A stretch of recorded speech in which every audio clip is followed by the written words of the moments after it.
Hey guys, tonight we're doing something a little different. We're leaving the grand battles and the political intrigues of the samurai at the door. Instead, we're stepping inside.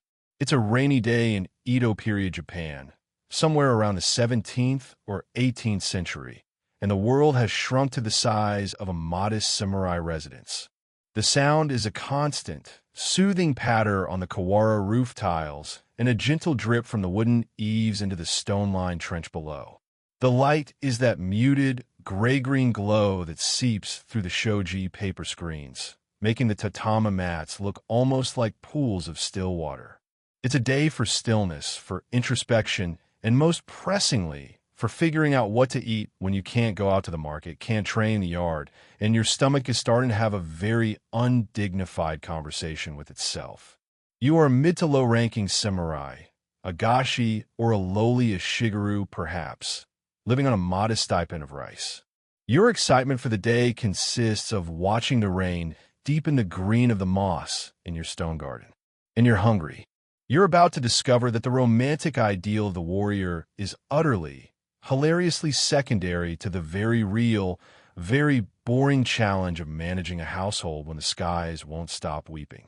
You, with your modern supermarket and instant delivery apps, would not last a single afternoon. The boredom alone would short-circuit your brain. So, before you get comfortable, take a moment to like the video and subscribe, but only if you genuinely enjoy what I do here. And if you're listening from somewhere cozy while this rain story unfolds, maybe drop a comment below and let me know where you are and what time it is for you. A little digital postcard from your corner of the world to this quiet, rainy corner of history. Now, dim the lights, maybe turn on a fan for that soft background hum, and let's ease into tonight's journey together. You're not clad in full armor. You're wearing a simple, worn kosode and a hakama, your feet bare on the cool tatami. The air is thick with humidity, a tangible wetness that makes the paper of the sliding doors feel limp. Your main mission today isn't defending your lord's honor. It's defending your household from the creeping damp and the encroaching grumble in your belly. You pad softly to the kitchen area, a separate, often dirt-floored section of the house, to prevent fire. The hearth is cold and dark for now, a circle of ash and soot. You stare at the storage jars and hanging bundles with a practiced, slightly anxious eye. This is the moment of culinary reckoning. A popular historical image is of the stoic samurai, enduring hardship with a grimace. The reality is far more mundane. You're probably doing mental math. How many days has it been raining? How much rice is left in the komabitsu, the wooden storage bin? Did your wife or servant manage to get to the well for water before it became a muddy slog? This is the actual samurai mindset, resource management under pressure. The battlefield is just a flashy, dangerous version of this same principle. A little-known fact, something most history books skip right over, is the sheer noise of a pre-modern rainy day. It's not just the rain. It's the creak of the wooden beams swelling with moisture, the skittering of mice or insects seeking drier quarters in your walls, the distant, forlorn cry of a vendor who decided to brave the elements, his voice muffled and thin. It's a symphony of slight discomforts. And cutting through it all, the most persistent sound, the gurgle of your own digestion. You're not starving, not today, but you're on a fixed income paid in rice, and a prolonged rainy season could disrupt supply chains, spike prices, and turn your carefully measured stores into dangerously dwindling piles. Historians still debate the exact caloric intake of a lower samurai, but they generally agree it was often barely above subsistence level, especially for those with families. Every grain counted, so you slide open a ceramic lid with a soft clunk. Inside, it's not treasure. It's a mix of slightly dented grains and darker, broken bits. The kurigome, the less desirable rice that settles at the bottom of the sack. This is your salary. This is your life. You run your fingers through it, feeling the hard, tiny pellets. This is what you'll exchange for everything else. Tonight, it will be the bedrock of your meal. But rice alone is a sad, starchy affair. Your body craves something else, something with a bit of salt, a bit of tang, something to trick your palate into thinking this is a meal, not just fuel. You look up at the rafters. Dangling from hooks are a few sad-looking strips of something dark and leathery. Fish. Dried, salted, preserved fish. It looks less like food and more like something you'd use to sole a worn-out sandal. Next to it, a woven basket holds a few dusty daikon radishes and some wilting greens. This is your produce section. This is your gourmet larder. The romance of the katana feels very, very far away. You heave a sigh, a quiet, private sound lost in the patter of the rain. This is the core samurai experience they don't put in the movies. The profound, breathtaking boredom of a rainy day, punctuated only by hunger and the faint, nagging worry about the roof leaking. You're a warrior, in theory. But today, your greatest enemy is malaise. And your only weapon is a pot of soon-to-be boiling rice and whatever you can scrape together to make it interesting.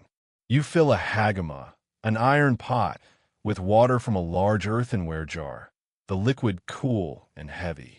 You measure out 2 careful go of rice, about 300 milliliters, enough for you, maybe with a little left over. You begin the rhythmic, meditative process of washing it, the water turning cloudy with starch. Your hands move on autopilot. The rain drum's on. The day stretches ahead, long and damp and quiet. This is where history truly lives. Not in the shout of battle, but in the whisper of rice grains swirling in a bowl of water in a dim kitchen on a day too wet to do anything but be still and be hungry and wait. The washed rice, now a pale, pearly mound in the bottom of the iron pot, is your anchor. You add fresh water, judging the level by the first joint of your index finger.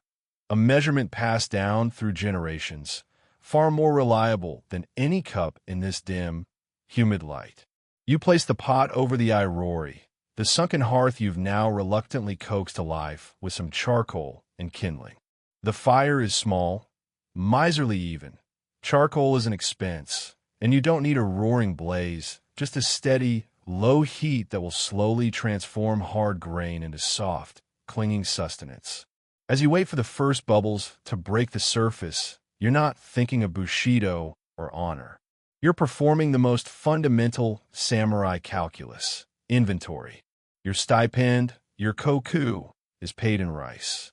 That single, monolithic fact governs every aspect of your existence. That rice bin is your bank account, your grocery store, your currency for paying for anything from new straw sandals to a gift for your lord. A prolonged rainy spell like this isn't just an inconvenience. It's a silent economic threat. Roads turn to mud, rivers swell and become impassable. The barges that bring fresh supplies and food from the countryside get delayed. In the city, the price of everything that isn't rice, vegetables, fish, salt, begins to creep up. Your fixed income of rice suddenly buys less and less of everything else.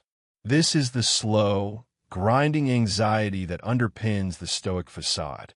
You're not worried about a sudden attack. You're worried about a slow, insidious drain on your reserves. This is where the popular history gets the samurai diet half right, but misses the profound psychological weight of it. Yes, the staple was rice, specifically hakamai, white rice, for those who could afford it, which was a status symbol. But for a samurai of your modest standing, it was often genmai, brown rice, or, more likely, a mix of white rice with barley, muji, or millet, awa. Throwing in these other grains wasn't a health choice. It was a survival tactic. It stretched the precious rice further. That pot bubbling beside you might be half rice, half barley, creating a chewier, heartier, and less prestigious porridge. Every meal was an act of preservation. You ate to function, not to feast. The idealized image is of the samurai disdaining money and commerce. The reality was a man obsessed with the granular details of domestic economy, because a single poor harvest or a few weeks of blocked roads could mean having to sell a family heirloom or, in truly dire circumstances, facing the unthinkable shame of being unable to feed one's household. Historians still debate the exact poverty levels of the lower samurai class in the peaceful Edo period, but journals and household records are filled with this quiet, persistent fretfulness about stores and prices. Now for a weird, little-known fact that makes this all so tactile: the smell. In your damp house on a rainy day, the primary scent isn't the clean aroma of cooking rice. Not yet. It's the smell of wet wood, of mildewing straw in the tatami, of the faint, musty odor of your own koso that never quite dries out. It's the sour tang of the miso paste in its cedar tub in the corner. And underpinning it all, if you have an indoor toilet facility, a benjo, is the distant, ever-present earthy smell of the night's soil collected in buckets. This isn't a sanitized history. This is a lived-in one. The cooking rice will eventually overpower it, but for now, your world is a humid box of organic scents. You're a warrior whose senses are being assaulted not by gunpowder, but by domestic mildew. You stir the pot once, listening to the thick, glugging sound as the grains begin to swell and absorb the water. This is the signal. The rice is on its way. But rice is a blank canvas, and a desperately bland one. Your body, even in its sedentary state today, craves flavor, salt, nutrition. You push yourself up from the hearth's edge, your knees protesting slightly.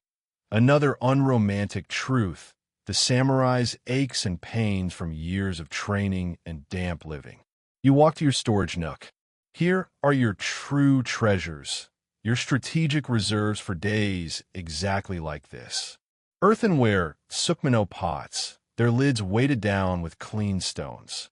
Inside, vegetables are fermenting in salt, rice bran, nuka, or miso. This is your most reliable source of flavor and probiotics. A daikon radish, buried in nuka, becomes a pungent, crispy, salty pickle. Some cucumbers, maybe some eggplant. It's a living pantry, bubbling slowly, preserving summer's bounty for the lean, wet days. You fish out a half slice of bright yellow pickled daikon, the takuan. You take a small, experimental bite. The crunch is explosively loud in the quiet house. The flavor is a bracing slap of salt, sour, and umami. It instantly makes your mouth water. This one bite has more sensory impact than an entire bowl of plain rice. This is the secret weapon. This is how you make austerity palatable. Next to the pickle pots hangs your other rainy day savior: dried foods. A few brittle strips of kiriboshi daikon, dried shredded daikon, some campio, dried gourd strips, and a small, hard cake of katsuobushi, smoked, fermented, and dried skipjack tuna, shaved into paper-thin flakes that dance in the heat. The katsuobushi is like edible wood, a concentrated balm of smoky, fishy umami that will form the base of your dashi broth, the foundational flavor of almost all Japanese cooking. But today, you might not even make dashi. That's for soups. Today, you might just shave a few wisps directly over your hot rice, letting the steam and residual heat wilt them into a salty, fragrant blanket. It's a luxury, but a small one. You also have a woven bag of himono, salted and air-dried fish, usually small sardines or mackerel. They look grim, like little leathery fossils, but grilled over your small fire until the skin blisters and the oil starts to sizzle. They transform into something rich, salty, and deeply satisfying, their bones becoming edible crunches of calcium. This is your protein. This is your flavor. It's not a steak. It's a single, intensely savory fish the length of your hand, meant to be picked apart meticulously, every morsel savored, its essence mingling with the blandness of the grains. You are not eating a meal. You are conducting a ritual of conservation, extracting maximum experience from minimal resources. The rain continues its endless percussion on the roof, a reminder that outside, the world is suspended. But in here, by the tiny fire, with the smell of cooking rice finally beginning to win its war against the damp, you are engaging in the most ancient and essential form of strategy: making do. The pot of rice has begun its earnest, glottal bubbling, a sound that is the very heartbeat of this quiet, damp space. It's a comforting sound, a promise. But as you listen to it, your mind, free from the distractions of outdoor duties, turns to the silent, patient army in your storage nook, the dried and preserved foods. This isn't just a pantry. It's a fallout shelter for your palate, a monument to human ingenuity in the face of seasonal uncertainty. In a world without refrigeration, where a rainy week could mean no fresh catch from the river and no new vegetables from the market, these items weren't just convenient. They were the thin line between sustenance and monotony, even hunger. You reach for a strip of kiriboshi daikon, the dried daikon radish. It's lightweight, tough, and looks about as appetizing as a piece of old linen. But you know it's magic. Soaked in water, it will rehydrate, plumping up into a sweet, slightly chewy vegetable that can be simmered in a drop of soy sauce and mirin, if you have any, or just tossed into the rice during its final stages of cooking to steam. It's a ghost of a vegetable, a memory of the autumn harvest preserved in cellulose and sugar, ready to be resurrected by hot water. This is where we stumble upon a fantastic and little-known historical irony. The very technologies of preservation that allowed the samurai class to maintain stable households, drying, salting, fermenting, were also, in a way, what imprisoned them in a state of peaceful boredom. A constant, reliable food supply, even a humble one, was a cornerstone of the Tokugawa peace. Well-fed warriors with full storehouses were less likely to cause trouble. Your dried fish and pickled radishes were, in a microscopic way, tools of social control. They enabled the long, uneventful days of administrative duty and forced leisure that defined the Edo period samurai. You're not preserving food for a campaign. You're preserving it for another day of staring at the rain, of maintaining your weapons, of waiting. The popular image is of samurai ready for war at a moment's notice. The rainy day reality was of men whose most immediate battle was against the boredom made possible by their own well-stocked, if austere, larder. And then there's the king of umami, the secret engine of flavor in your kitchen, the katsuobushi. That hardened block of smoked, dried fish looks like a piece of petrified wood or a strange, aromatic brick. To use it, you need a special tool, a katsuobushi kezuriki, a wooden plane with a sharp blade set in a box. You take the block, place it on the plane, and begin to shave. The action is rhythmic, back and forth, producing piles of wispy, pink-beige flakes so light they seem to breathe. They curl and twist like wood shavings, but they smell of the deep ocean and wood smoke. This is an incredibly time-consuming process. On a rainy day, it's a perfect, mind-occupying task. The gentle shush-shush of the blade against the hard fish block joins the rhythm of the rain. Each stroke is an act of patience, of delayed gratification. You're not preparing an instant broth, you're earning it. Historians still debate the exact origins of katsuobushi production, but its perfection in the Edo period revolutionized Japanese cuisine, giving even the simplest soup a profound depth. For you, today it might be too much effort for just a bowl of rice.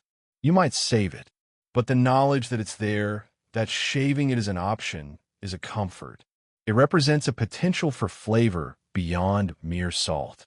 Your hand moves from the katsuobushi to the miso tub. This is your other flavor powerhouse. A thick, pungent paste of fermented soybeans, salt, and koji mold, miso is a living food.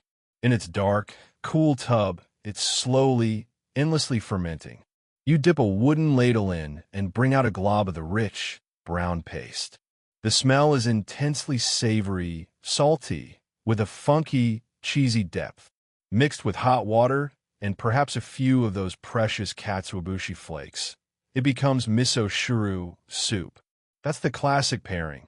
A bowl of rice, a bowl of miso soup, some pickles. It's the trinity of the Japanese meal, and on a rainy day, it's a ritual of warmth and simplicity. But the miso is more than a soup base. You could use it as a paste to coat a piece of that dried fish before grilling it, creating a caramelized, salty crust. You could thin it with a bit of sake and use it as a glaze for vegetables. It's your all-purpose flavor bomb. And let's not forget the humble soybean in its other forms. There might be a block of tofu floating in a bucket of cold water, but it won't last more than a day or two in this heat. More reliable are dried soybeans, hard as pebbles. They require forethought, soaking overnight, then simmering for hours until they become tender. A rainy day is the perfect day to start that process, a project that gives the long hours a purpose. Once cooked, they can be eaten with a pinch of salt, mashed into a crude paste, or added to rice. They are bland but packed with protein and fat, a nutritional anchor. The real star, however, might be natto. Fermented, sticky, stringy, and with a powerful odor often compared to old socks. Natto is an acquired taste even today. For the samurai, it was a cheap, potent source of nutrition that kept for days. You'd mix the slimy beans with a bit of soy sauce and mustard, if you had it, and pour it over hot rice. The heat of the rice would amplify its unique, funky flavor. It's a divisive food then and now. Some historians suggest its popularity grew among the warrior class precisely because its strong flavor and texture made a bowl of plain rice feel like a substantial, interesting meal. Eating natto in the quiet, damp house, with its challenging aroma mingling with the smell of rain, was a full sensory experience, a small rebellion against the blandness of your circumstances. You weren't just eating, you were engaging with a food that was vibrantly, almost aggressively, alive. The rain isolates you, but the fermentation in your food connects you to a slower, invisible process of transformation, a tiny, edible ecosystem on your shelf. It's a weird, wonderful thought. As you sit in stillness, microbes are working overtime in your pickle pots and miso tubs, creating flavor out of mere preservation, ensuring that even on the dreariest day, a meal can still have a kind of quiet, fermented drama. The rhythmic bubbling of the rice is reaching its peak now, a steady, starchy exhalation of steam that carries the most basic, comforting smell on earth, cooking carbohydrates. It's the smell of security, of a problem at least halfway solved. But your stomach and your spirit crave more than just security. They crave warmth that spreads from the inside out and a little bit of communal activity, however small. This is where the concept of nabamono, food cooked in a pot at the table, beckons like a cozy dream. For a samurai household on a rainy day, it's not the elaborate, multi-ingredient hot pot feast you might be imagining. It's something far more humble, a makeshift gathering around a single source of heat and flavor, a way to turn a meal into an event, however minor, to fight off the gray. You don't have a fancy, dedicated nabe pot. You have your trusty hagama, the same iron pot you cook rice in, or perhaps a slightly shallower earthenware donabe. You move it from the sunken hearth to a small, portable shikarin, a clay charcoal brazier, that you place in the center of the main room. This act alone changes the dynamic. The food is no longer being prepared out of sight in the kitchen. It's coming to live with you in your living space. The small, glowing pile of charcoal in the brazier becomes a new focal point, a tiny, friendly sun around which your damp world temporarily orbits. The popular historical idea of samurai meals is often rigid and formal, eaten in silence. But on an enclosed, boring rainy day, especially with family, rules could soften. A shared pot encourages a quieter, more intimate kind of interaction. It's practical, too. It keeps the food hot for a long time and allows everyone to eat at their own pace, taking a little bit of this, a little bit of that, as the mood strikes. Now for the broth. You're not starting with a rich, hours-long bone broth. That's for special occasions. You're starting with water and a handful of flavor agents. You fill the pot with water from the jar and set on the brazier to heat. Then comes the alchemy. You take your box of shaved katsuobushi flakes. Today is worth the effort, and you sprinkle a generous handful into the now hot water. Instantly, the flakes begin to dance and swirl, as if coming back to life. Their smoky, oceanic essence begins to leach out, turning the clear water a pale, amber color. You let it steep for a minute, then you carefully strain the flakes out, pressing them gently to extract every last drop of flavor. You've just made Ichiban dashi, first-strength broth. It's subtle, elegant, and the very soul of umami. This is the foundation. Into this gentle, fragrant broth, you might add a single, crucial tablespoon of shoyu, soy sauce. True artisanal soy sauce is a luxury, but even the simpler, saltier brews available to you add a deep, savory complexity and a beautiful caramel color. The smell that rises now is transformative. It's no longer just the smell of your house. It's the smell of a meal being crafted of intention. Next, the ingredients. This is not a shopping list. It's a scavenger hunt. You return to your storage nook and your nearly empty fresh basket. A few leaves of shungaku, chrysanthemum greens, perhaps a little wilted but still green. The last quarter of a daikon radish, which you slice into thick, coin-shaped rounds. A handful of those rehydrated kiriboshi daikon strips. The prize, if you have it, a block of tofu cut into clumsy, satisfying cubes. If you're feeling particularly flush, you might add a few thin slices of that dried, now rehydrated fish, or some dried shiitake mushrooms that have been soaking in a bowl of water, their caps now soft and slippery. They're soaking liquid, adding an extra layer of earthy flavor to the broth. There are no fancy, paper-thin slices of meat. For most samurai, meat was a rarity, often taboo due to Buddhist influence and always expensive. The protein here comes from the tofu, the fish flakes in the broth, and maybe a few clams or mussels if someone braved the rain to collect them from the shore earlier. This is a vegetable-heavy, foraging-based affair. You arrange these ingredients artlessly around the simmering pot, or simply add them in stages, starting with the hard daikon, then the tofu, then the leafy greens at the very end. The process is slow, contemplative. You watch the daikon rounds turn translucent at the edges, the tofu bob, and soak up the broth like a savory sponge. The greens wilt into vibrant emerald ribbons. This is the entertainment. The bubbling pot is your theater. Each person has a small, personal bowl and a pair of warabashi, disposable chopsticks. You ladle a little broth into your bowl first, blowing on it gently, taking a tentative sip. The flavor is clean, deeply savory, warming you from your fingertips inward. Then you fish out a piece of daikon, now tender and sweet, infused with the smoky, salty essence of the dashi.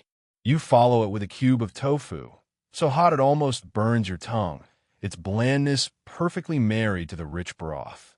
You pluck a green leaf, its slight bitterness a perfect counterpoint. This is eating as a mindful, sequential experience. Each bite is distinct, appreciated. The sound of the rain outside, the gentle hiss of moisture escaping the charcoal in the brazier, the soft clink of ladle against pot. This is your dinner soundtrack. Historians still debate how common such communal pot cooking was in daily samurai life, but it's logical that the enforced intimacy of bad weather and the need for economical, warming meals would make it a natural choice. It turns scarcity into sharing, boredom into a slow, simmering ritual. You're not just feeding your body. You are, for a little while, creating a small sphere of focused warmth and gentle activity in the center of your damp, quiet world. The gray day continues unabated, but inside your bowl, and in the steam rising from the shared pot, there is color, movement, and a profound, simple satisfaction.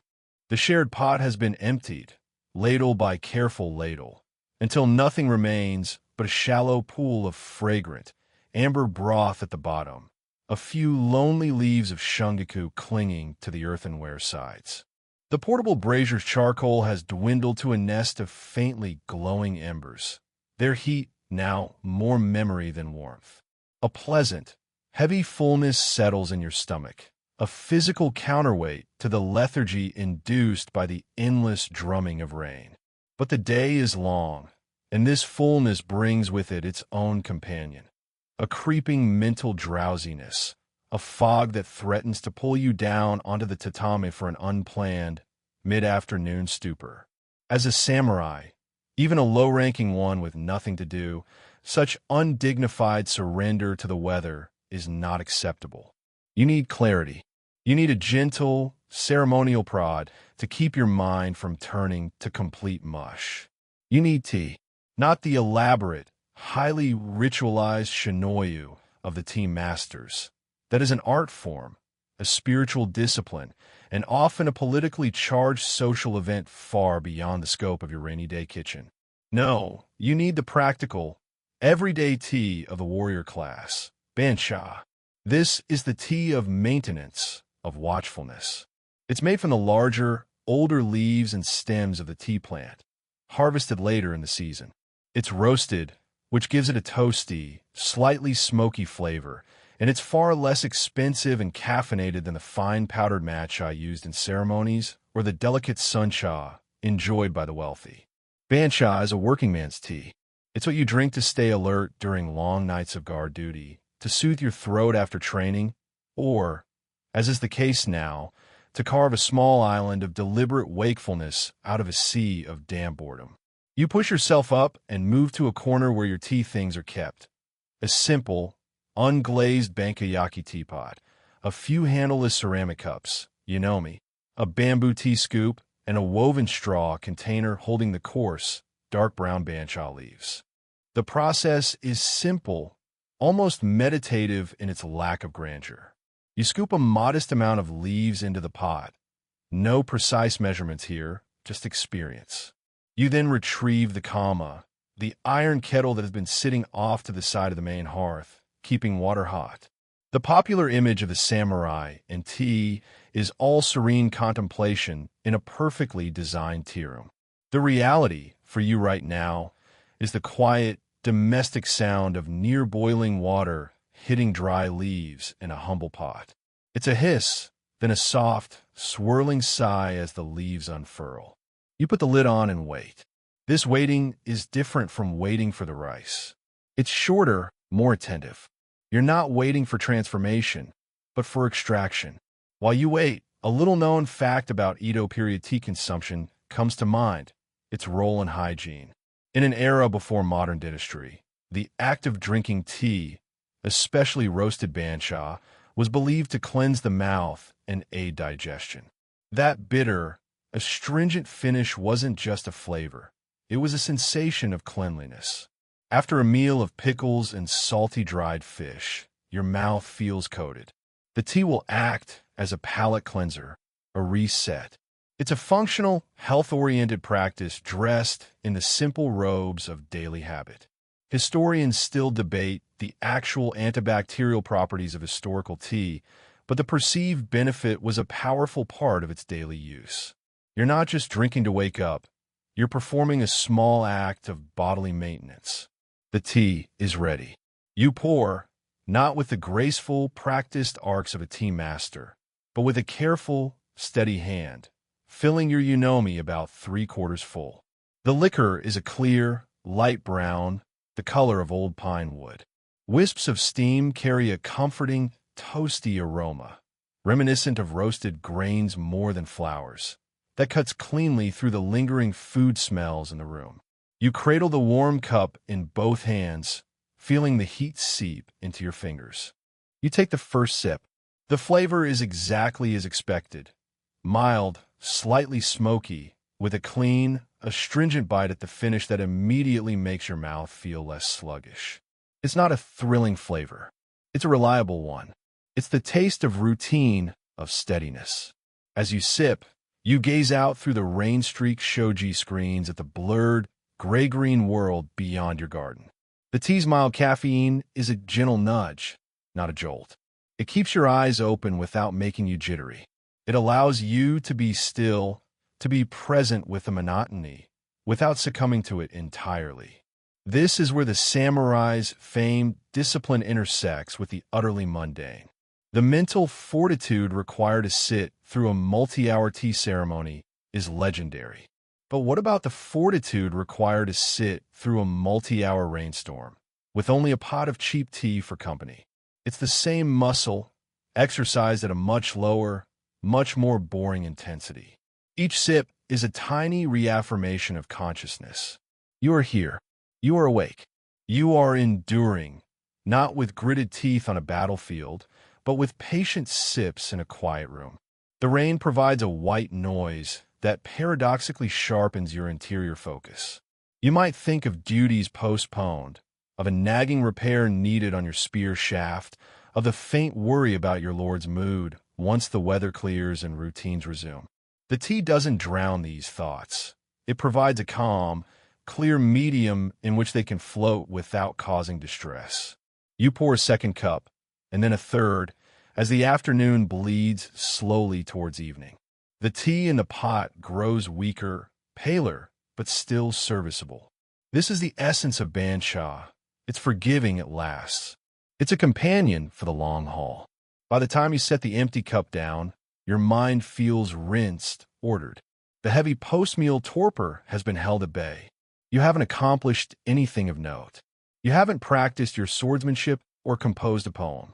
But you have maintained your watch over your own spirit on a day designed to erode it. You have performed the quiet, domestic version of Zanshin, remaining aware, remaining prepared. The rain hasn't stopped. The world is still soft and waterlogged.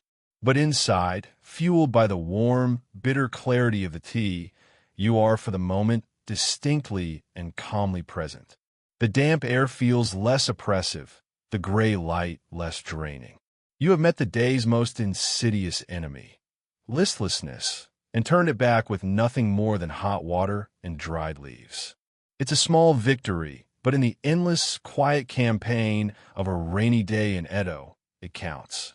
The clean, astringent bite of the Bansha has receded, leaving your mouth feeling neutral, almost blank.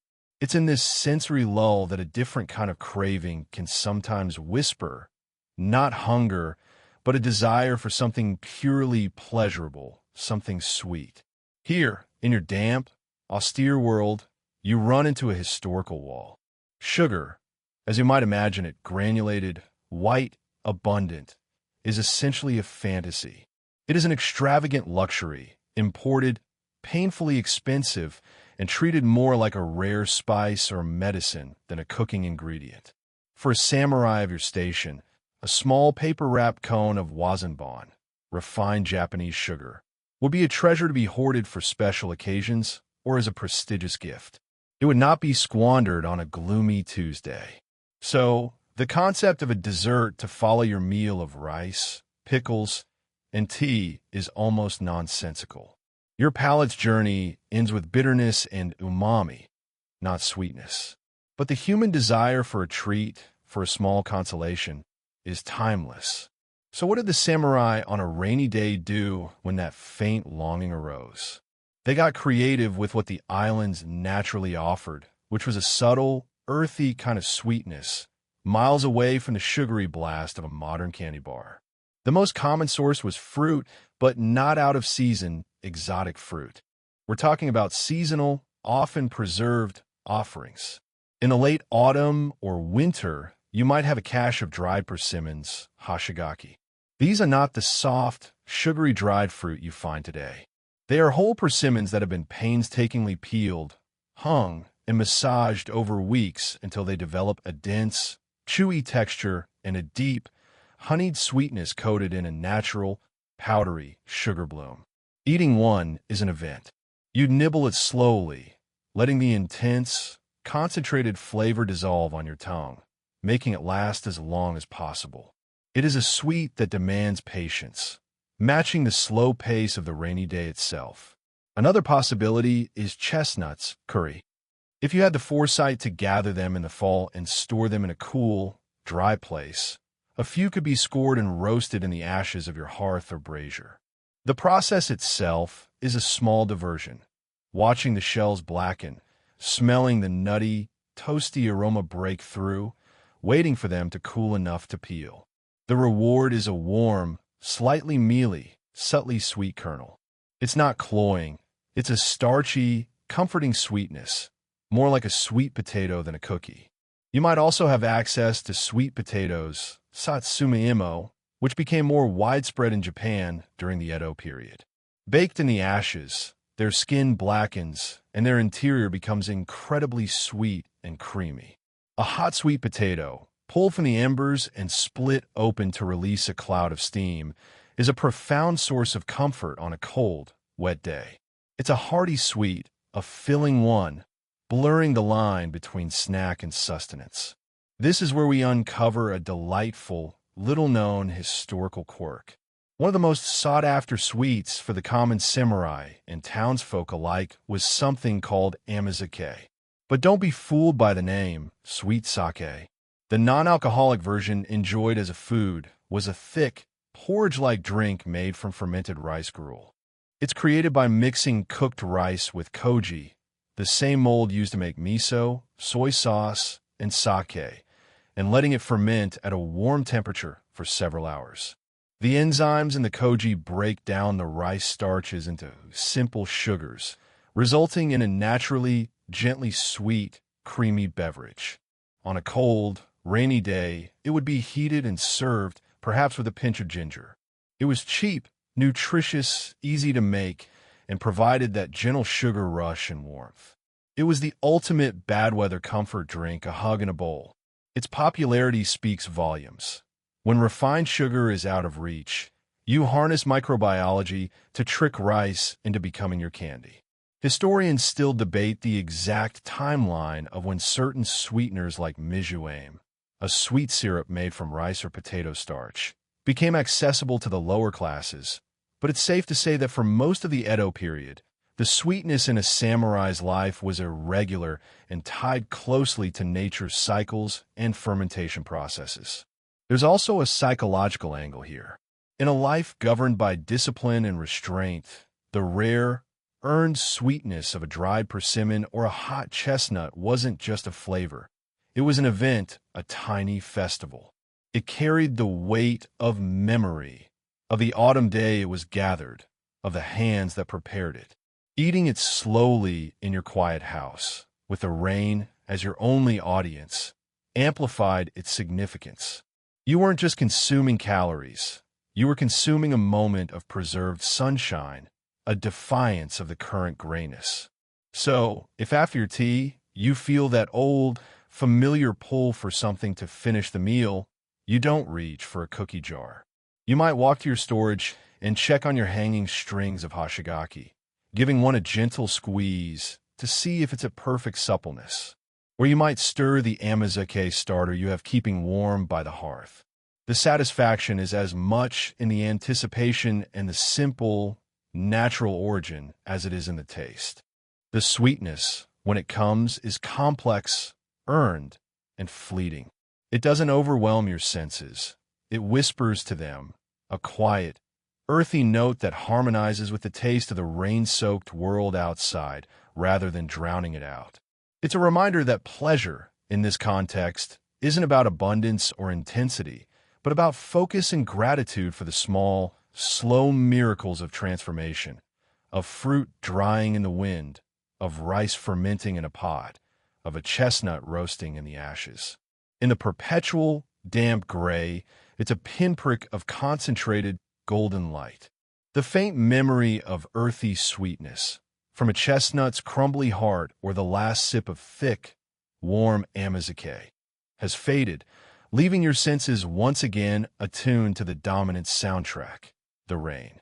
It's a sound that starts to feel less like weather and more like a presence, a third occupant in the house that never speaks, only murmurs. As the gray light begins to deepen towards the indigo of evening, a different kind of warmth might be considered, one that spreads a softer, more diffuse glow than tea. The thought of sake arises, but erase the image of a raucous drinking party or a ceremonial toast. For a samurai on a constrained, quiet, rainy day, sake is a delicate matter, a tiny luxury to be handled with the same care and moderation as everything else. Sake, rice wine, is not an everyday beverage for someone in your position. Rice is your salary, and fermenting significant amounts of it into alcohol is an extravagance. The sake you might have on hand is likely a local brew, purchased in a small miso wooden box cup, or a ceramic takuri flask for a modest occasion, or perhaps given as a formal gift. It is not for guzzling. It's for sipping, for punctuating the monotony with a carefully measured moment of elevation. The popular image of the samurai as a heavy drinker isn't entirely wrong. There are plenty of historical accounts of wild, drunken behavior, but those are episodes often tied to festivals, victories, or profound stress. The daily reality, especially on a day of enforced idleness, is one of extreme caution. Drinking alone, to excess, while bored and possibly melancholic, is a path to loss of discipline, a violation of the self-control you're supposed to embody. So if you decide to have a drink, it's a conscious, almost ritualistic choice. You might retrieve a small takuri in a single choco cup. You place the flask in a bowl of hot water drawn from the kettle to warm it gently. Nurukin, lukewarm, is the preferred temperature for cheaper, rougher sake, as it mellows the alcohol bite and brings out a more rounded flavor. The process of warming it is slow and deliberate. You're not impatient. The day has given you nothing but time. As you wait, consider a little-known and frankly hilarious fact about Edo period alcohol: the concern over counterfeit or dangerously adulterated sake. In the cities, unscrupulous merchants might dilute good sake with water, or worse, add dubious substances to increase volume or kick. There were even records of additives like lead acetate, called sugar of lead, used to sweeten cheap sake, with predictably toxic results.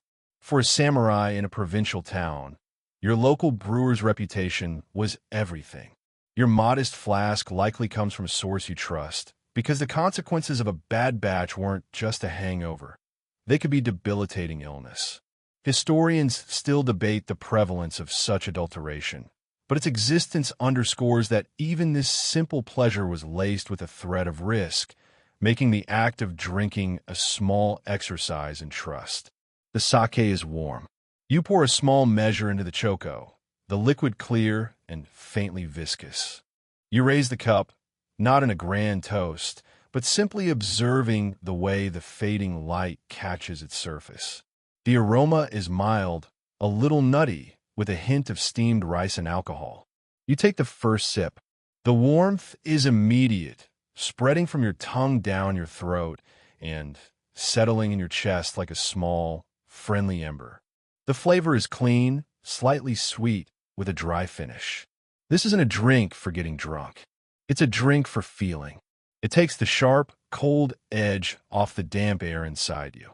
It softens the focus of your thoughts just a fraction, making the relentless patter of the rain seem less like an imprisonment and more like a natural rhythm you're simply a part of. You might have this single cup while looking out at your soggy garden or while performing some minor maintenance task. It's an accompaniment, not a focus.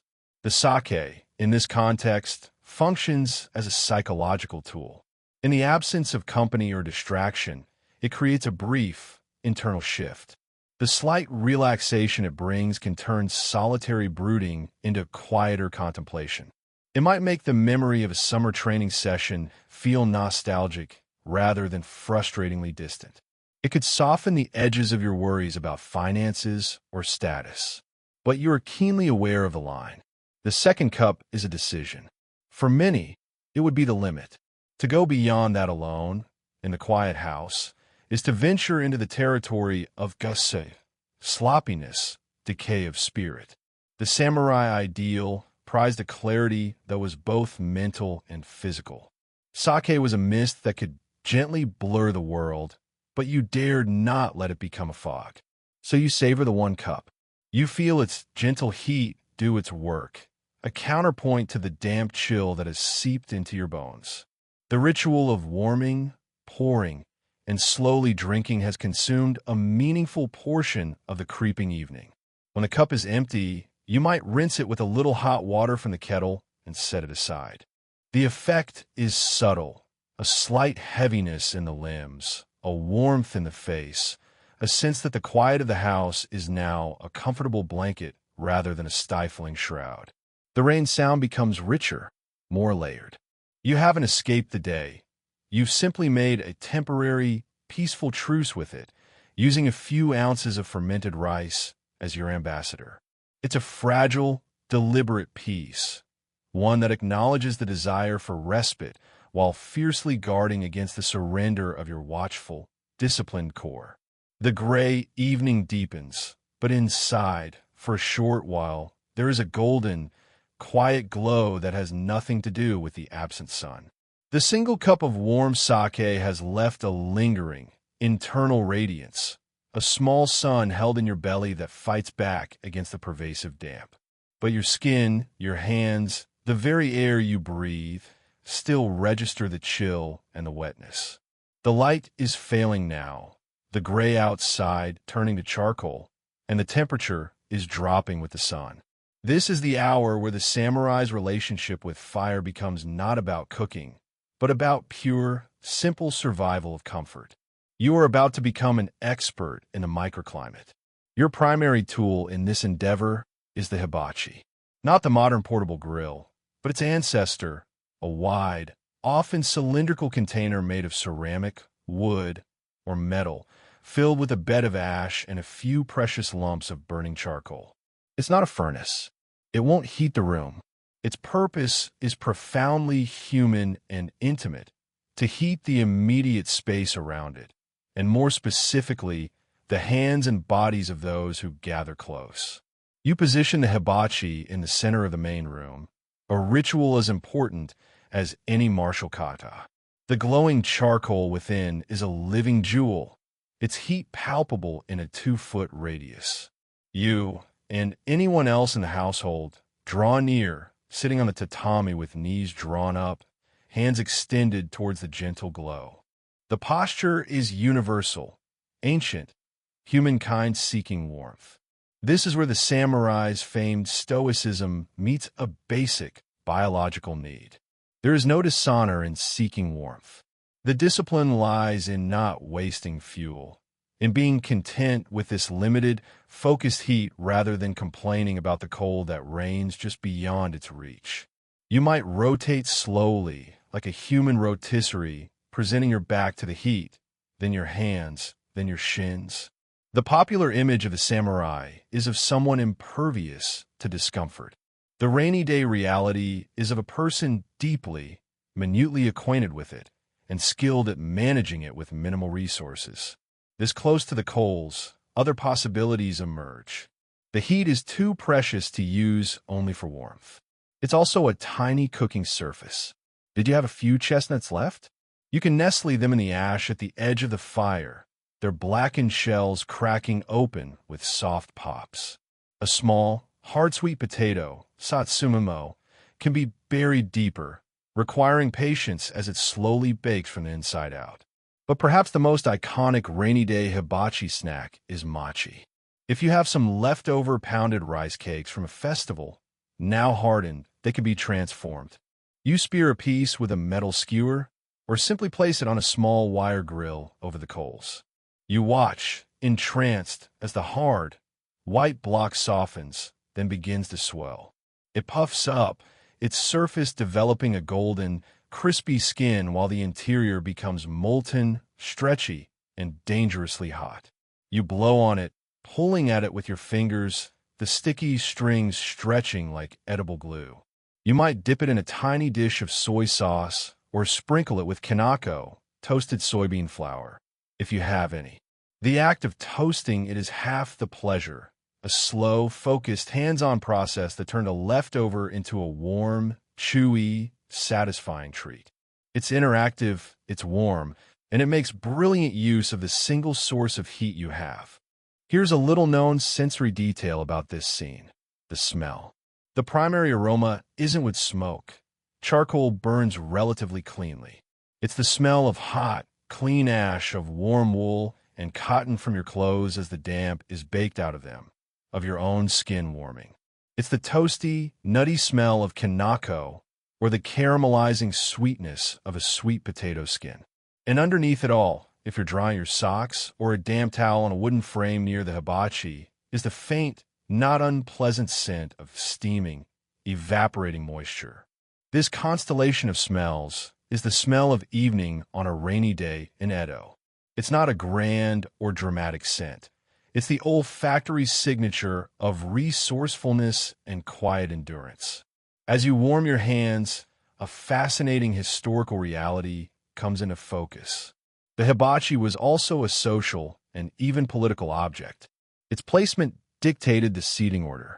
The position closest to the fire with the back to the tokonoma, alcove, was the place of honor. In your solitary state, you take it. But if you had a guest or your family was present, the arrangement around this tiny heat source silently reinforced the hierarchies of the household. The sharing of warmth was a literal demonstration of closeness and status. The fire also provided light, a flickering, orange, dancing light that made the shadows in the corners of the room leap and recede. This is the light by which you might finally do a bit of reading, or mend a piece of gear, or simply stare into the coals, your thoughts slowing to match the languid pace of the glowing charcoal's decay. Historians still debate the exact impact of indoor charcoal heating on respiratory health in pre-modern Japan, but there's no debating its psychological role. The hibachi was a hearth, a kitchen, a social hub, and a lantern, all in one simple, elegant vessel. It was the beating heart of the evening, a tiny, man-made star around which your damp universe gently revolved, holding the vast, cold, rainy night at bay, one warm palm's breadth at a time. The world has shrunk to the orb of soft, orange light cast by the hibachi's embers. Beyond its intimate glow, the house is a cave of deepening shadows, and outside, the rain has entered a new phase of its endless performance. You are now a captive audience to a symphony of wetness, a composition you did not choose, but are forced to appreciate in its minutest detail. This is the acoustic reality of a pre-modern rainy night, a texture of sound so complete it becomes a physical presence. The steady, low-frequency drumming on the kawara roof tiles is the bass line. A higher, more percussive patter dances on the leaves of the banana plant, basho, in your garden, a sound so beloved it gave the great poet Basho his pen name. But the most intimate, the most relentlessly domestic sound is the water. Not the rain itself, but its aftermath. You hear it in channels. The steady, metallic drip, drip, drip from the roof's wooden eaves into the stone-lined trench below, a sound so regular it could measure time. The gurgle and sluice of runoff through the bamboo gutters, toy, a hollow, rushing sound that varies in intensity with the rain's fervor. If there's a leak, and there often is, there's the softer, more sinister plink of a single drop hitting the place ceramic bowl or bucket you positioned to catch it, a sound that pulls your attention like a nagging worry. This isn't the romantic pitter-patter of a light shower in a haiku. This is the full, wet, sometimes grating orchestra of a prolonged downpour on a world built of wood, paper, and stone. It's a sound that amplifies your isolation. You know, every soul in the neighborhood is hearing their own version of this same symphony, each in their own damp box, equally trapped. The popular historical narrative often skips this sensory immersion, focusing on actions and events. But for the samurai on a day like this, the event is the weather. Your primary experience is auditory. Now, a little-known, almost haunting fact about these nights, the silence of the human world. Without the rumble of engines or the hum of electricity, the cessation of human activity due to rain is absolute. The street outside, usually alive with the calls of vendors, the clatter of wooden Gita sandals, the chatter of neighbors, is dead quiet. No one is traveling. No one is working outside. The world of people has retracted completely indoors. This creates a profound and eerie contrast. The natural world is roaring, gushing, dripping with sound, while the human world has gone mute. You're listening to the planet itself, unmuffled. This enforced silence amplifies your interior monologue, makes every creak of the house timber seem significant, every shift of the charcoal in the hibachi a tiny event. Historians still debate the psychological impact of such profound, weather-enforced quiet on pre-modern populations, but it must have shaped a different kind of attentiveness, a deeper sensitivity to ambient sound and to one's own thoughts, whether welcome or not. Into this soundscape, you project your own noise, small and deliberate, to anchor yourself. The scratch of charcoal stick on paper if you're writing. The soft, rhythmic rasp of a whetstone along the blade of your short sword, wakizashi. As you perform maintenance, a sound that is both practical and deeply symbolic, caring for the tool of your honor in the midst of mundane stagnation. The clink of the ceramic lid on the sake flask as you decide against the second cup. These self-made sounds are tiny assertions of identity against the amorphous, overwhelming white noise of the rain. They say, I am here. I'm doing. I'm not just a passive receptacle for dampness. But mostly you listen. And in that listening, a strange kind of acceptance can settle in. The initial frustration and boredom begin to transmute, through sheer exposure, into a form of passive observation. You're not fighting the rain anymore. You are attending it. You note the moment when the downpour slackens to a drizzle, and the symphony simplifies to just the dripping and the distant gurgle. You hear the brief, surprising silence when it stops completely, a sudden vacuum of sound so loud it rings in your ears. And then you hear it begin again, a single tentative drop, then a handful, then the full curtain of sound descending once more. This cycle is your entertainment, your clock, your reality. You are a connoisseur of precipitation. Your battlefield awareness, your zanshin, is turned not toward an enemy, but toward the shifting patterns of water on your roof. It is the ultimate exercise in finding significance in insignificance, in maintaining a watchful mind when there is literally nothing to watch but the slow, soaking saturation of your world.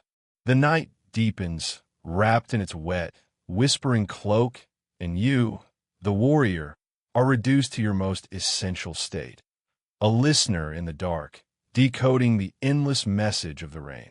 The symphony of the rain provides the soundtrack, and the hibachis glow the lone stage light, but a body and a mind accustomed to discipline cannot simply listen and warm themselves indefinitely. Action, however small, is a necessary bulwark against the soul-deep rust that humidity and idleness threaten to bring. Your weapons, your tools, your very identity as a samurai require maintenance. And so, in the pool of flickering light, you turn to the chores of confinement. This is not the vigorous, sweat-inducing training in the dojo. This is the meticulous, quiet, indoor cousin of that discipline, the care of the objects that define you. You might first attend to your swords. The katana and wakizashi are not just weapons. They are your soul, your legal privilege, and immensely precise instruments vulnerable to the enemy you're currently battling, moisture. You retrieve them from their rack, feeling the familiar, balanced weight. You unlatch the bamboo peg, makugi, and carefully slide the blade from its wooden scabbard. So, in the dim, orange light, the polished steel seems to drink the glow, reflecting it in a narrow, wavering line along its razor edge. This is where the ritual begins. You take a sheet of Ichiko paper, filled with fine stone powder, and gently tap it along the blade to pick up any microscopic moisture or oil. Then, with a fresh piece of soft, size paper, shojigami, you wipe the blade down with long, smooth strokes from the base to the tip, always moving away from your body. The sound is a soft, dry whisper. You are not just cleaning, you are communing. You inspect the hamon, the temper line, for any hint of flaw, any speck of rust, the dreaded sabi. Finding none is a small victory. This careful, reverent process could take an hour. It fills the time not with empty waiting, but with purposeful sensory engagement. The popular image is of the sword being drawn in a lightning-fast, deadly arc.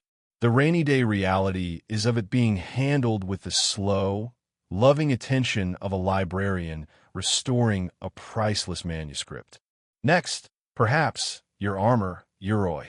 Stored in its chest, the lacquered leather and silk lacing can suffer in the damp.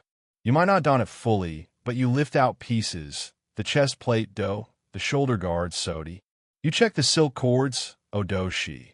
For tightness, you wipe a dry cloth over the lacquer to prevent mildew. You ensure the metal fittings are free of corrosion. The smell of old lacquer, leather, and faint metal fills your small sphere of light. This is not preparation for battle. It's preparation for the possibility of battle, a maintenance of potential. It's a tangible connection to your function in a time when you have none. It's also, frankly, boring work. But the discipline is in embracing the boredom, in finding focus in the tedious not-by-not inspection. Historians still debate how often a mid-ranking samurai in peacetime Edo would have actually worn his full armor, but they all agree its care was a non-negotiable ritual of status and readiness. If not arms and armor, then the mind. You might turn to reading or writing. Literacy was expected of the samurai class. Your reading material might not be thrilling military strategy, hey-ho, but perhaps a Confucian classic, a volume of poetry, or a local gazetteer. The act of reading by the unstable light of the hibachi and a single rushwick oil lamp, andon, is an exercise in patience itself. The characters swim in the gloom, forcing you to lean close. The physicality of the book, the rough texture of the washi paper, the subtle smell of the ink and binding glue, is as much a part of the experience as the content. You might practice calligraphy, grinding your ink stick, sumi, on the stone with water, the rhythmic circular motion, another form of meditation. Each stroke on the paper is an attempt to impose order and beauty on the blank space, a mirror of your attempt to impose order on the formless, rainy day. And here lies the little-known friction of this existence, the longing for the very discomfort you're avoiding. As your hands move slowly over the sword blade or trace characters, a part of you aches for the clean, dry burn of muscles and training, for the sharp clack of wooden practice swords, bakudo, in the yard, for the simplicity of exhaustion earned under an open sky. This indoor work, while honorable, is a poor substitute.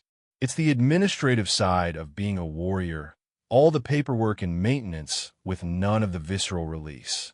The rain enforces a sedentary, cerebral existence that clashes with the physicality of the samurai ideal. You are, in a sense, tending to the cage as well as the tools. This inner conflict between the need for disciplined stillness and the instinct for vigorous action is the true battle of the rainy day. Every careful wipe of the cloth, every deliberate stroke of the brush, is both an act of devotion to your craft and a quiet surrender to the circumstances that keep you from practicing it in its fullest expression. The night wears on, and your small, necessary tasks anchor you in time, preventing you from drifting into mere stagnation, even as they remind you of everything the gray, weeping sky has temporarily taken away. Your world is defined by the modest radius of firelight and the meticulous, small tasks that fill the silent hours. But as you wipe the last hint of moisture from your sword blade and slide it back into its scabbard with a soft, final click, your mind can't help but wander beyond the walls of your damp dwelling. It wanders up the hill, through the rain-lashed streets, to the fortified gates and sprawling estates of the daimyo, the feudal lord.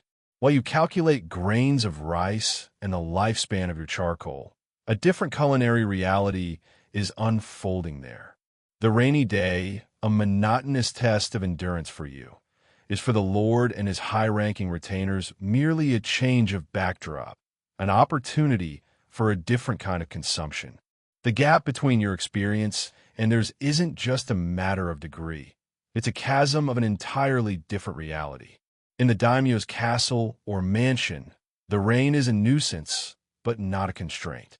The kitchens are vast, storerooms are overflowing, and a small army of servants, cooks, and team masters are employed precisely to ensure that the weather outside has no bearing on the comfort and luxury inside. Think of your single, shared nade pot with its foraged vegetables and a few cubes of tofu. Now, imagine a multi-course Hanzen Ryrie banquet being served in the Lord's reception hall. The rain beating on the heavy tile roof is merely a dramatic accompaniment. The meal would be served on individual lacquered trays, each holding an array of small, exquisite dishes. There would be soup, of course, but not your simple miso shiru. It might be a clear suemano with a delicate slice of kamaboko, fish cake, and a twist of yuzu peel, the broth a masterpiece of refined dashi. The rice would be pure, white, and impeccably polished, served in its own lacquered container. Then come the side dishes, where you have a single strip of grilled dried fish. They would have multiple plates of seasonal delicacies. Sashimi of the freshest sea bream, tai, or yellowtail, hamachi, arranged like fallen petals. A simmered dish, namono, of tender duck or wild boar. Meat consumption, while discreet, was not unheard of among the elite, glazed in a sweet savory sauce. Delicately grilled river fish, perhaps sweet fish, presented whole. Vinegared dishes, sunamono, with seafood and crunchy vegetables. A selection of pickles far more varied than your takwan, perhaps including rare Narazuk pickled in sake leaves.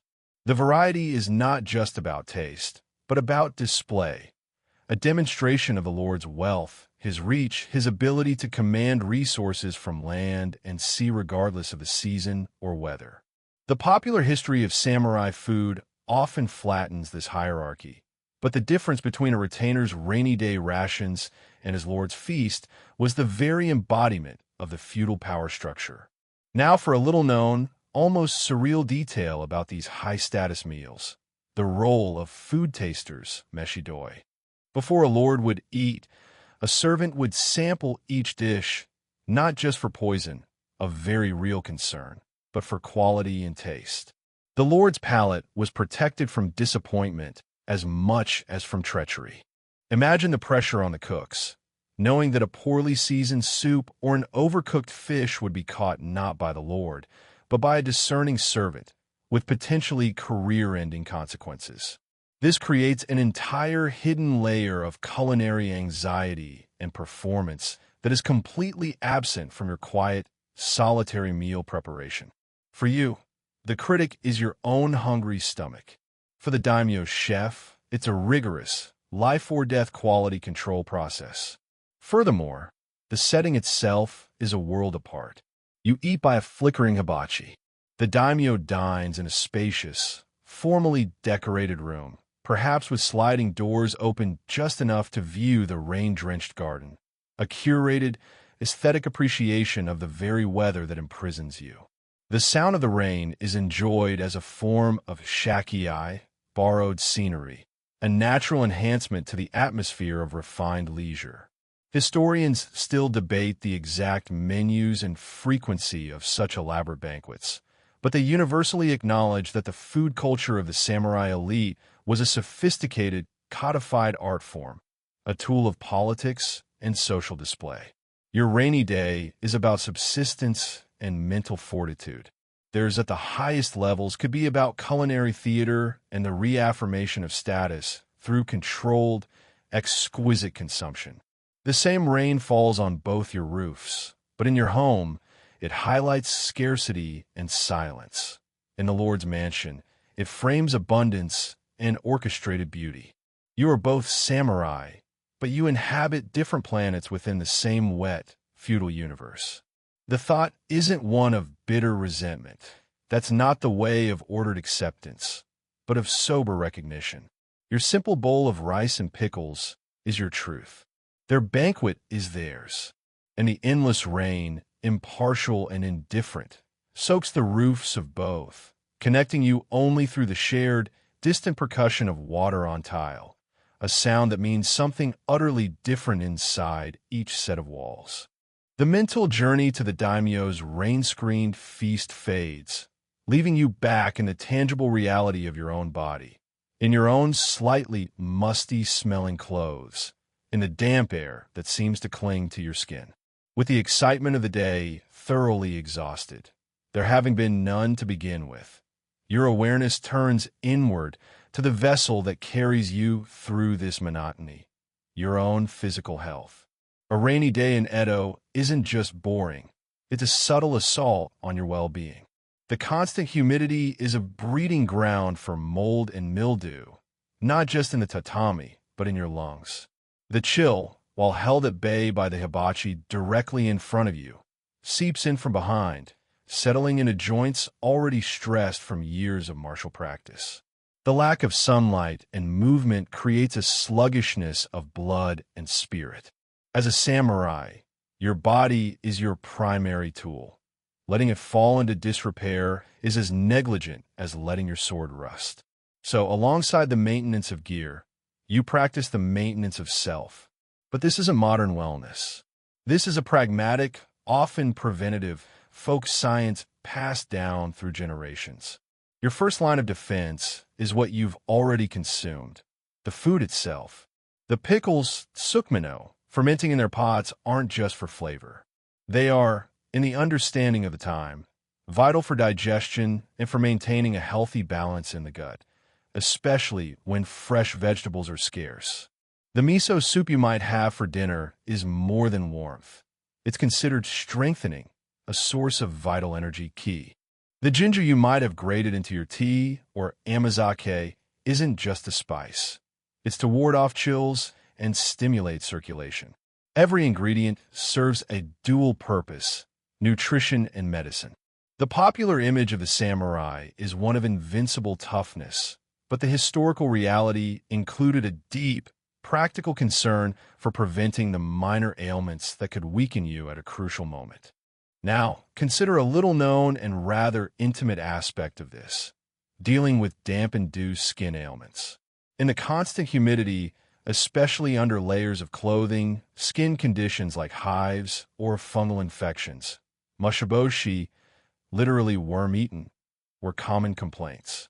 Treatments were simple and herbal. You might have a small stash of dried Hautuinia cordata, dichotomy, a pungent herb known for its anti-inflammatory properties, to brew into a bitter tea or apply as a poultice. Camellia oil, Tsubaki abura, might be used to moisturize and protect dry, cracked skin. The focus was on resilience and recovery, using what the local environment provided. There were no magic pills, only patience and the slow, trusting application of traditional remedies. Historians still debate the efficacy of many Edo period folk medicines, but their psychological role was undeniable. Taking proactive steps, however small, to care for your body reinforced a sense of agency against the passive, degrading effects of the weather. Then there's the matter of kiatsu, the circulation of vital energy.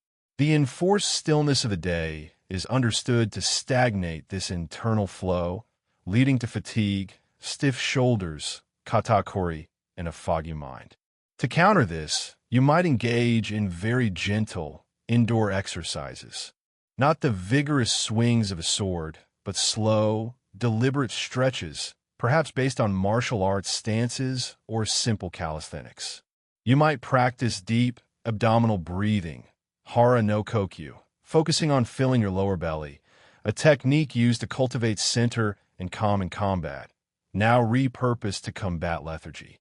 The goal is not a sweat, but to subtly awaken the body's systems, to remind your muscles and sinews of their purpose, to get the internal waters moving again, metaphorically mirroring your wish for the external rains to cease. This attention to health is also deeply psychological. In the absence of external challenges, you create internal ones. Monitoring your own state, practicing preventative care, becomes a discipline in itself. It turns the vulnerable, waiting body into a site of focused attention and minor triumph. You are not just a samurai waiting for the rain to stop. You are a gardener tending the fragile plot of your own physical form, ensuring it is ready to flourish when the sun finally returns. The damp air may threaten mildew on your walls and rust on your tools, but through careful food, simple remedies, and mindful movement, you wage a quiet, daily campaign against the decay of your own instrument. The rain outside is a form of entropy, a slow return to wetness and dissolution. Inside, by the fading glow of the coals, your rituals of self-care are a small, persistent act of ordering, of maintenance, of defiantly holding the line. The charcoal in the hibachi has faded to a deep, pulsating red, a heart beating slowly in the ashes. Your body, tended to with stretches and careful breaths, is as maintained as it can be. Your swords are clean, your armor inspected.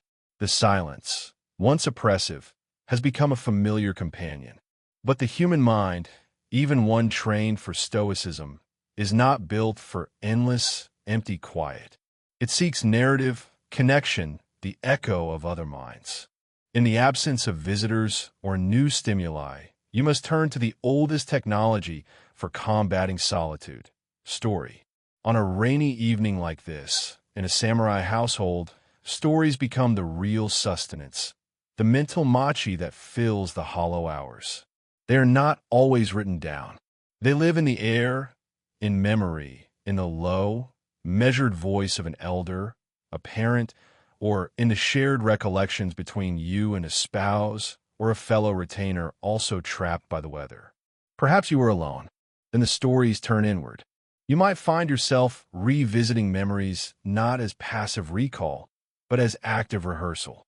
The time you first successfully executed a perfect aiajutsu draw at your sensei's command, the smooth hiss of steel, the satisfying thwack as the blade cut the target. The boisterous, sun-drenched atmosphere of a festival years ago, the taste of rare grilled ayu, and the uncharacteristic laughter of your usually stern father. Or, if you're older, the memories might be of a more turbulent time, the distant echo of war, of campaigns before the Great Peace.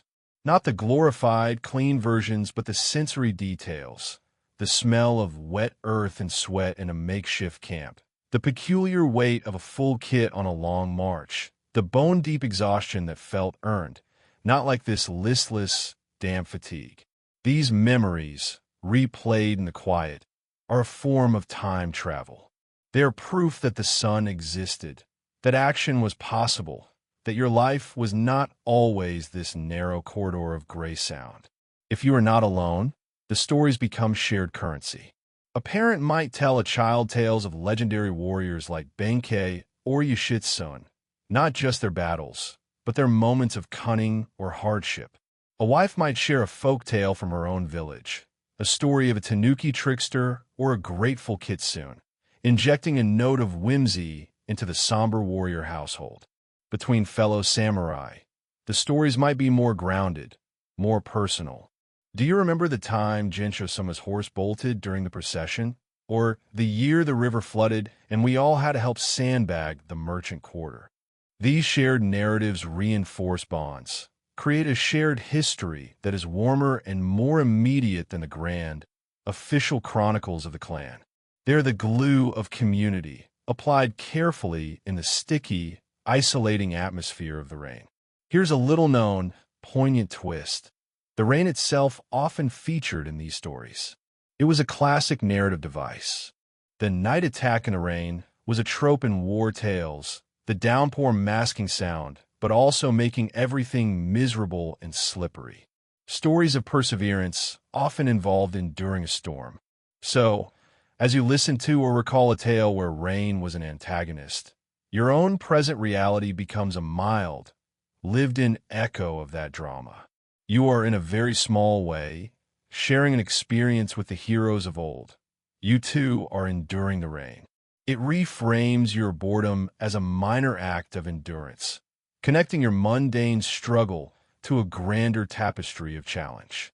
Historians still debate the accuracy and evolution of oral storytelling traditions within samurai families, but their social and psychological function is clear. They were a vital tool for preserving identity, transmitting values, and, most simply, passing the time without losing one's mind. The fire pops, a tiny explosion of sparks that briefly illuminates the teller's face. Your own, reflected in a dark window, or that of a companion. In that fleeting light, the story finds its climax or its quiet conclusion. The memory of a summer battle fades, leaving behind the familiar sound of the present rain. The folk tale about the fox ends, and the listener is returned to the safe, known walls of home.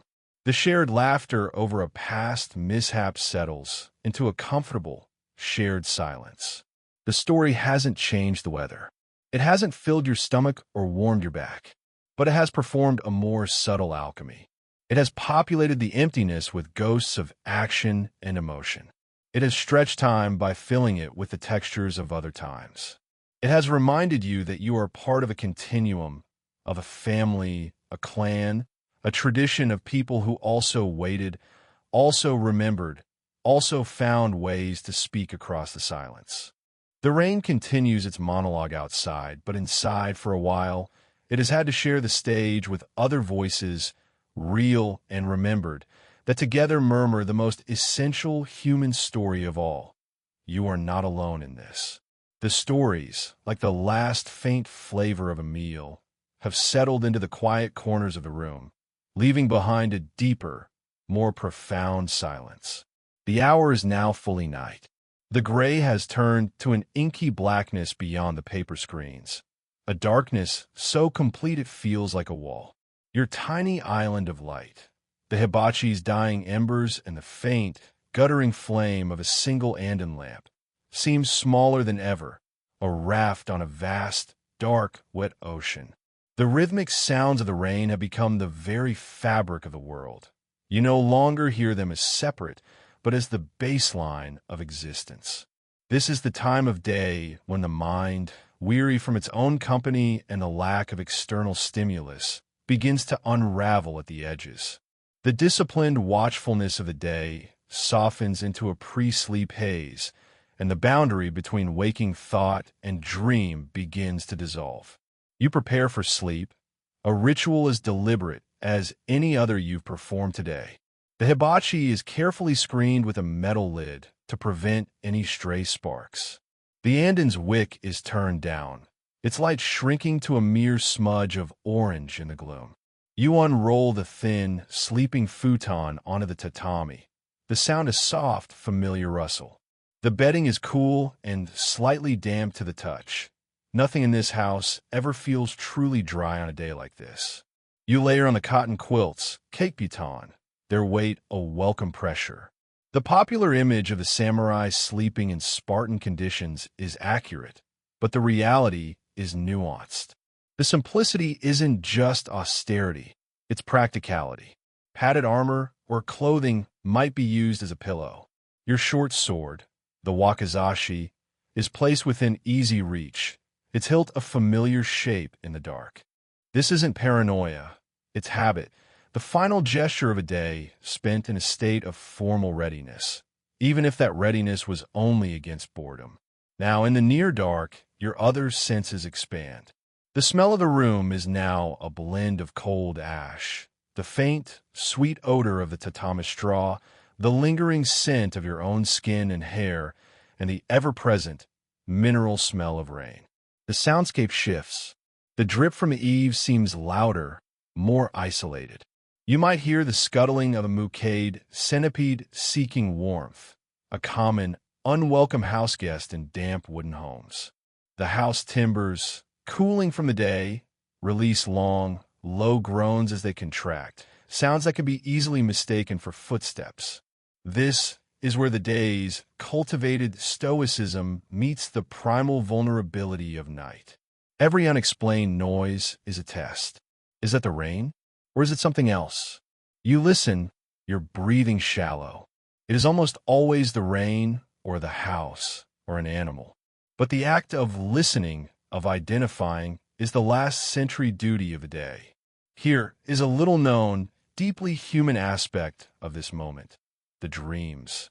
Historians and psychologists can only speculate, but it's logical that the content of dreams on such a night would be profoundly influenced by the day's sensory deprivation and mental wandering.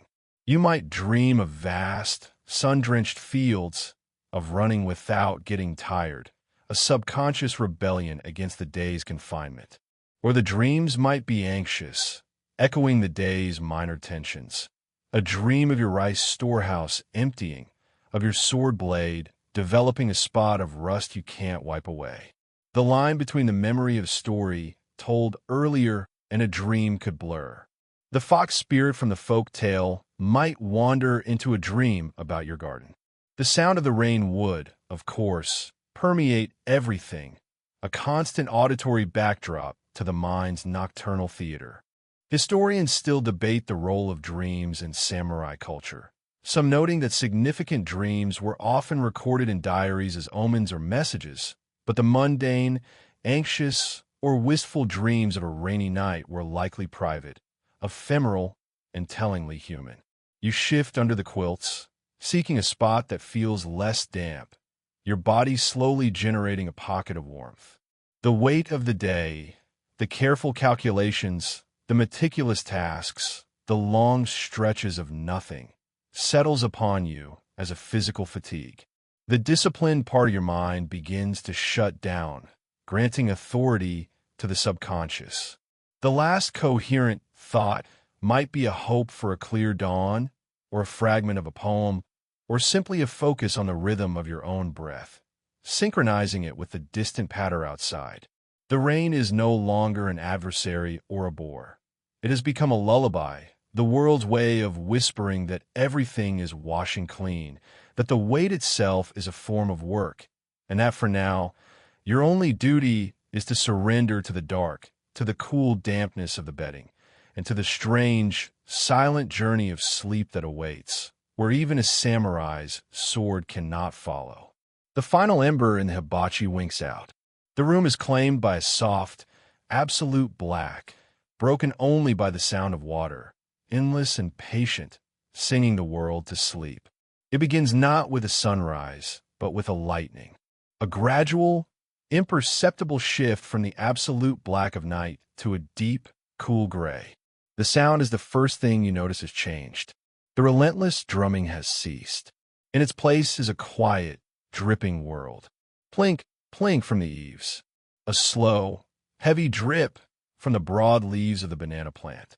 The air in the room feels different, still humid, but the oppressive, closed-in weight of the constant downpour has lifted.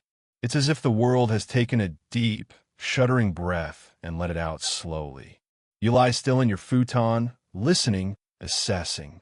The silence between the drips is vast and new.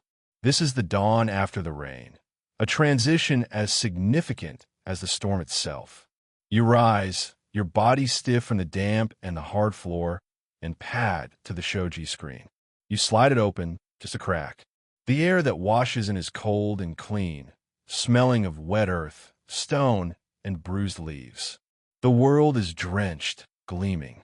Every surface, the moss-covered lantern in your garden, the gray rocks of the stepping stones, the wooden fence, is beaded with moisture, catching the flat, pearlescent light of a sky still thick with clouds but no longer shedding its burden. The gray is brighter now, a promise rather than a shroud. The popular historical narrative often jumps from event to event, but this moment, the quiet aftermath, is where the samurai's real life resumes. The dramatic pause is over. The mundane, pressing world returns, softened and washed. Your first actions are a mirror of yesterday's, but inverted. Instead of closing things in, you begin to open them up. You slide open more screens to air out the damp, musty smell of the house. You check for damage. Is there a new puddle under that known weak spot in the eaves? Did the stone trench overflow? The inspection is routine, a general surveying his domain after a silent siege. Then, to the practicalities. The charcoal in the hibachi is dead ash. You clean it out. The rice pot needs washing. The routine of breaking the fast begins, but today it feels different.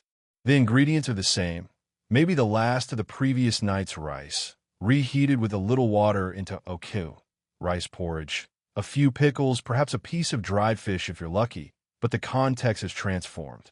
Eating yesterday was an act of endurance. Eating this morning feels like preparation.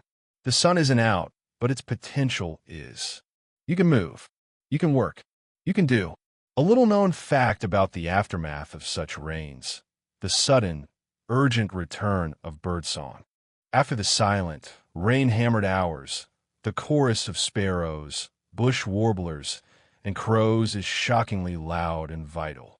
It's nature's all-clear signal. You hear other human sounds, too. The distant scrape of a neighbor's screen, the sound of someone sweeping water from a stone path, the call of a vendor tentatively resuming his rounds on now-muddy streets. The human world is creaking back to life, and with it, your social and professional obligations reassert themselves. You think of the report you may need to deliver to your superior, the training session that will likely be held in the still-sodden but usable dojo, the minor administrative tasks that piled up during the interlude. The boredom of the rainy day is already receding into memory, its sharp edges softened by the relief of its passing.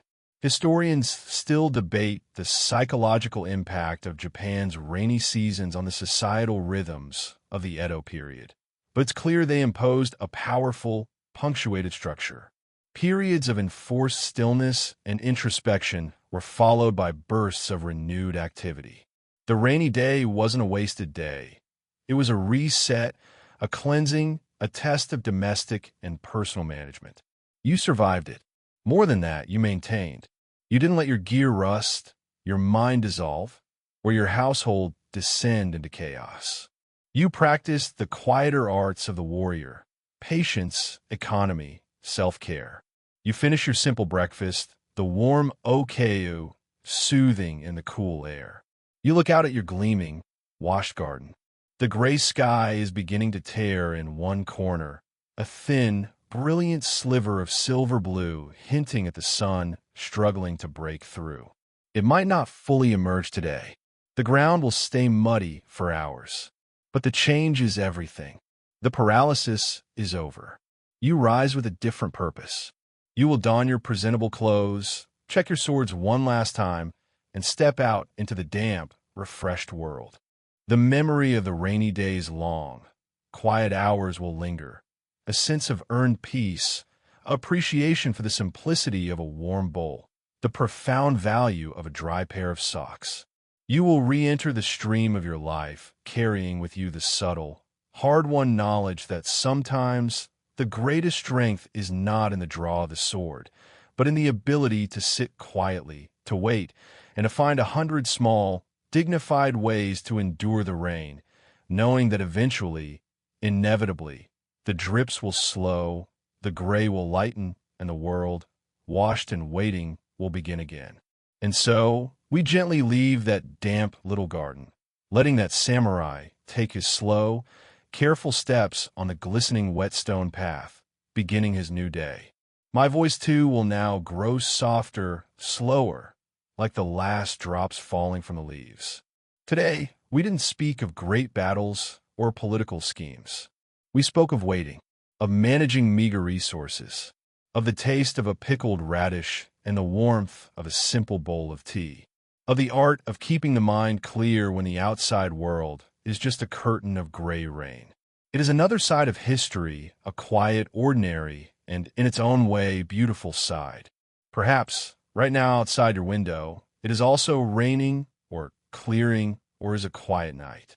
Whatever the case, feel gratitude for the dryness, for the warmth, for the easy choices of food we have. And remember that even in the most seemingly confined and monotonous times, there are small lessons in patience, in self-possession, in appreciating the modest things. History is written not only by heroic moments, but by countless long, quiet days where true strength is tempered in stillness. Now let your breath slow, rhythmic like the final fall of rain. Let the image of the wet garden, the quiet wooden house, and that walking samurai fade gently, softly dissolving into the gentle dark behind your eyelids. You are safe. You are dry. All is well. There is only the sound of your own breath and the soft, welcoming silence of the deep night. Sleep well. End of script. Sweet dreams.